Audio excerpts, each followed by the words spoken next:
You are going to find out how you're being manipulated by other people. This technique was already used in the medieval era, yet no one has actually noticed. If you want to step up your make someone do something game, you must learn to use the contrast principle. The contrast principle affects our perspective of the difference between two things that are presented one after another. It proves that you can influence someone while they're making a decision by comparing it to another choice that's less attractive to make it look like the difference between those two is bigger. The contrast principle can be used in all negotiation situations. Picture this. You've saved up enough money for a down payment for your dream car, and you head to the dealership. Once you get there, you negotiate the price down using methods from my previous video.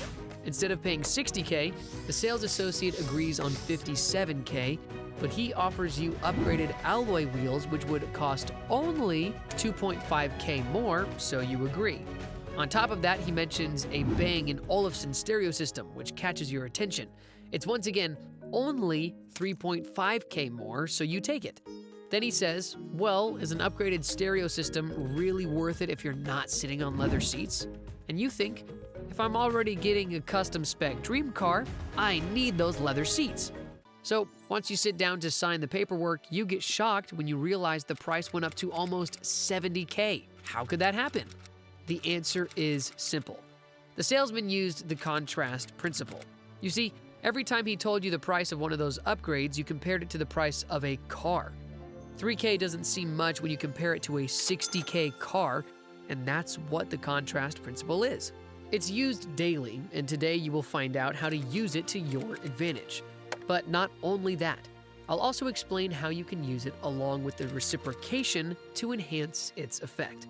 When we look, listen, smell, taste, or touch, contrast is the first thing we seek in order to understand what we are sensing. If we can find contrast, then we can find the thing we're looking for. Have you ever gone shopping for perfume and wondered why perfume stores have coffee lying around the store? That coffee is used in order to reset your taste of the smell after smelling multiple notes of perfume to prevent from mixing them up.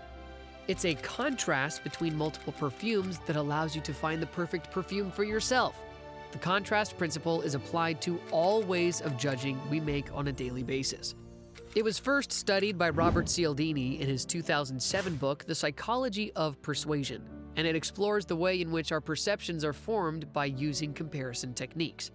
When we experience similar things in succession or simultaneously, we evaluate the lesser or greater value of the second through direct comparison with the first.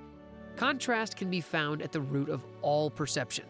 If we don't detect a change, then we perceive nothing. There's a story about a frog that was placed in a pan of water, whose temperature slowly increased and the frog ended up being boiled alive. In the second part of the test, the frog was dropped in hot water and it immediately jumped out of the pan. When the frog cannot contrast the temperature increments, it doesn't realize it's getting hotter until it's too late. We humans use contrast to perceive in other senses as well as our visual senses. We hence contrast loud and quiet sounds, hot and cold temperatures, bitter and sweet tastes, and so on. Without contrast, our senses are useless. Lifting a 10-kilo box is heavy, but if you lift it immediately after lifting a 20-kilo box, it'll appear to be light. This is not something used by only business people. In fact, we can see the contrast principle traits in our everyday lives. For example, if you see an average-looking girl in a room full of dudes, she will appear pretty. But if she's in a room full of models, she might look that appealing to you.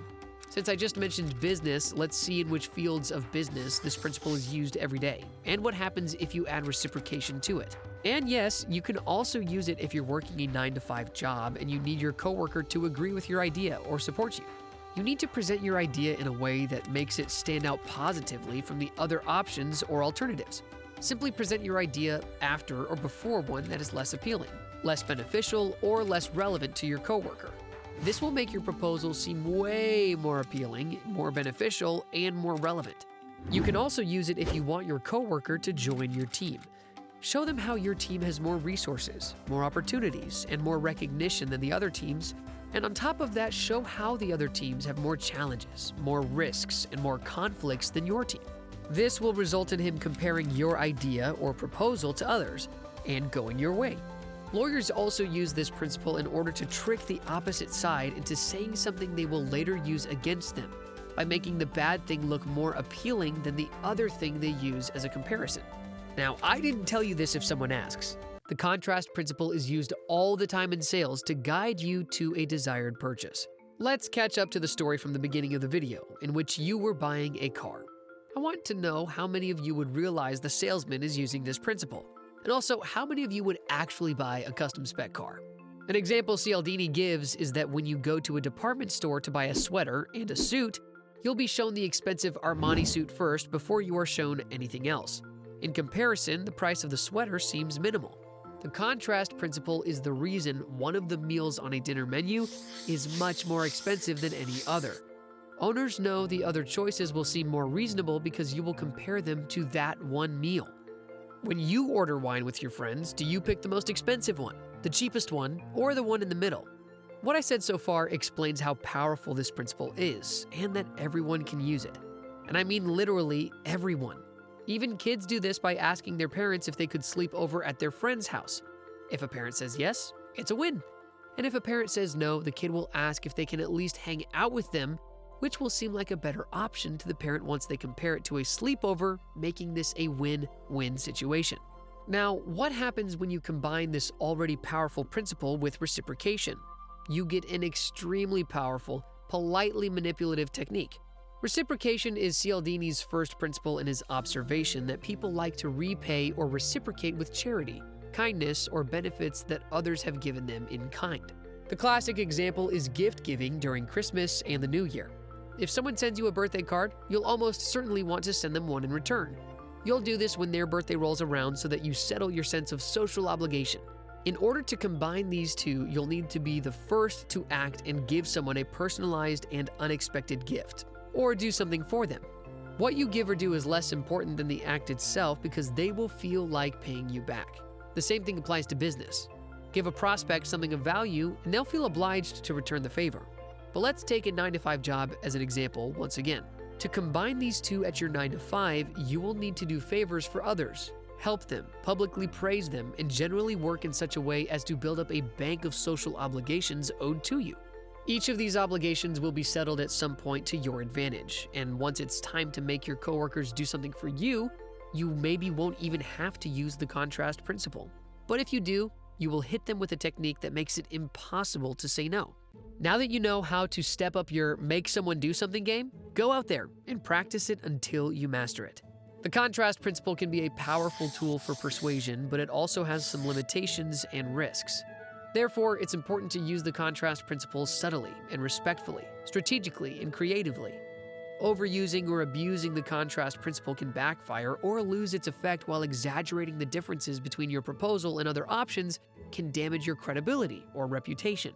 Furthermore, relying on or depending on the contrast principle can fail or backfire if your coworker has other preferences, motivations, or influences. In order to use the contrast principle effectively and ethically, you must have a genuine and legitimate reason to persuade your coworker with a clear and honest message and relevant information to support your proposal. Don't forget to present it in a respectful tone and get a good understanding of your coworkers' or prospects' needs, interests, and goals, and accordingly figure out what's the best approach to persuade them. Fun fact, writers use 5 different kinds of evidence to persuade their audience: anecdote, fact, statistic, example, and expert opinion. It wouldn't hurt your persuading skills if you picked up some writer traits. Comment down below if you have any of those so far, because they are really important. Sometimes people use the contrast principle in a bad way.